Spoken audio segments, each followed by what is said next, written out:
Let's try to remove this person from the background, and the way we're going to do that is by learning how to fix the edges. I'm going to use the quick selection tool, and I'm just going to start brushing on to this guy's face. So as you can see, it starts to get similar colors as I go. I can make my brush bigger, and it selects more when it's a bigger brush. I can go smaller to try to get some of his hair. Hair is really hard to get with the quick selection tool. When you're trying to cut someone out from the background, hair is always the hardest thing. Gotta make sure I get his beard down here. That looks pretty good.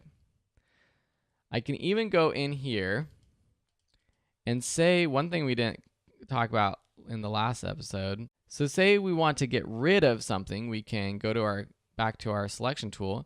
We can press Option on our keyboard, or Alt if you're on a PC, or just press this minus button right here and subtract. So say we don't want some of that hair, then we can subtract it. But I want that hair back there. That's just if you made a mistake. So say you're going and you actually accidentally selected something like this, then you can go in with your selection tool and erase that part of the selection. Got it? Now let's learn how to fix the edge. We've already been using auto enhance. Without this selected, then it doesn't automatically try to enhance the edges and your selection. But now in the latest version of Adobe Photoshop CC, they have a new select and mask option. So when we select that, this used to be similar to the refine edge tool. We can go down and see these different options. You have edge detection. And so to turn this on, we can use a smart radius. Just click the smart radius. And what it does is it tries to intelligently select what you are thinking. So let me zoom in on here so we can see a little bit better. The background you see is a little bit transparent, so you can see what we're selecting. Without the edge detection on, or without the smart radius on, you see that some of his hair is not there and it doesn't look so good.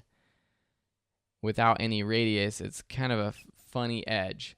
But if we turn on smart radius and increase this, you see that some of these just little wisps of hair get selected.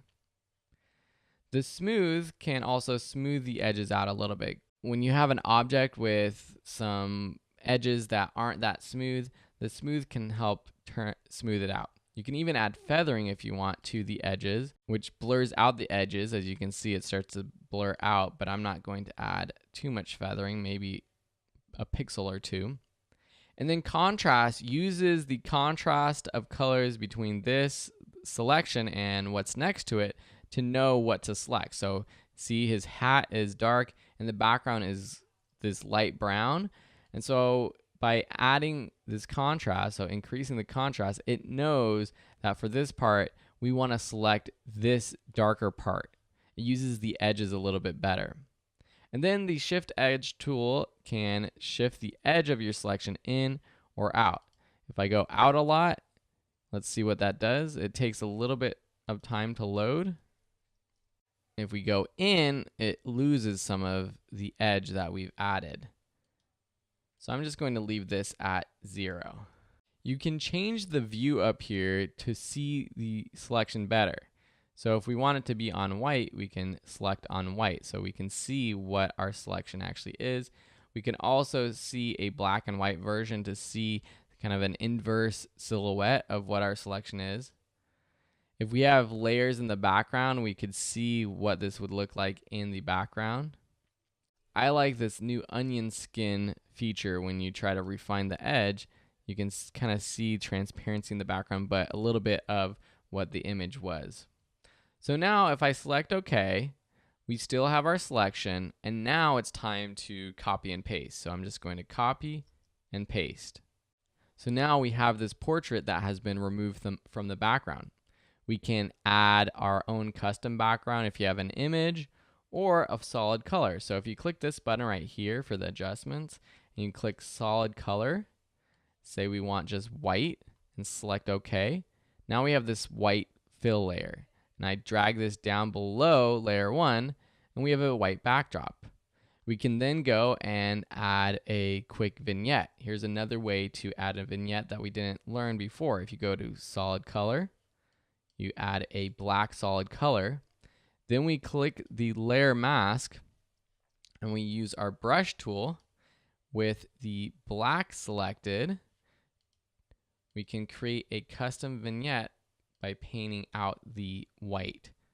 We can create a custom vignette by painting out the black, then dropping the opacity of this. So that's kind of a cool, quick way to create a vignette. We can put this on top of our image or behind it. So that's how you refine the edge using Photoshop's new selection tool. So this is with the latest version of Photoshop. If you look at it before, it's called the Refine Edge tool, and when you make that selection, there will be a button up at the top that says Refine Edge, and you go through basically the same options of shifting the edge, adding feather, adding contrast, or using a smart radius. Play around with it. Sometimes it works better than others. If you have detailed edges like hair, it's going to be a little bit tough to get that perfect selection. It's a lot easier when you have hard edges like this guy's hat, the edge of a shoulder, those kinds of things. Thanks for watching, and we'll see you in the next lesson.